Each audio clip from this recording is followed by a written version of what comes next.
તો ગુજરાતના મુખ્યમંત્રી ભૂપેન્દ્ર પટેલે ધારાસભ્યો અને મંત્રીઓ સાથે હોળીનો ઉત્સવ ઉજવ્યો। વિધાનસભા પરિસરમાં રંગોત્સવની ઉજવણી દરમિયાન અબીર ગુલાલની છોડો ઉડી હતી। વિધાનસભાના અધ્યક્ષ શંકર ચૌધરી, ગૃહ રાજ્યમંત્રી હર્ષ સંઘવી અને અન્ય મંત્રીઓ પણ ઉત્સાહભેર આ કાર્યક્રમમાં જોડાયા હતા। આ વર્ષે રંગોત્સવ ખાસ બનાવવામાં આવ્યો હતો કારણ કે તે વનવાસી બંધુઓની થીમ પર આધારિત હતો। ગુજરાતમાં આદિવાસી સમાજ માટે હોળી અને ધૂળેટી એક મહત્વનો તહેવાર છે।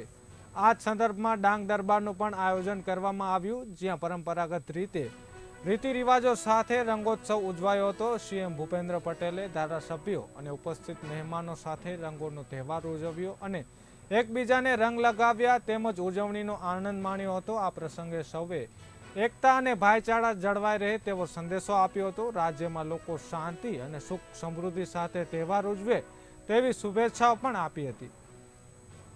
આજે હોળીનો તહેવાર એટલે નવા રંગ, નવો ઉત્સાહ, નવી ઉર્જા અને નવી ઉમંગનો તહેવાર। હોળીના તહેવારમાં આજે માનનીય મુખ્યમંત્રી શ્રી ભૂપેન્દ્રભાઈ પટેલજીના નેતૃત્વમાં અને ગુજરાત વિધાનસભાના માનનીય અધ્યક્ષ શ્રી શંકરભાઈ ચૌધરીજીના નેતૃત્વમાં સર્વે ધારાસભ્યો સાથે મળીને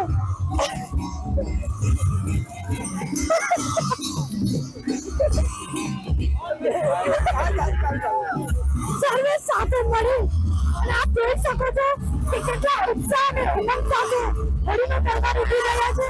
આ નવા રંગ અને નવા ઉત્સાહ માટે સમગ્ર ગુજરાતની જનતાને હું ખૂબ ખૂબ અભિનંદન આપું છું।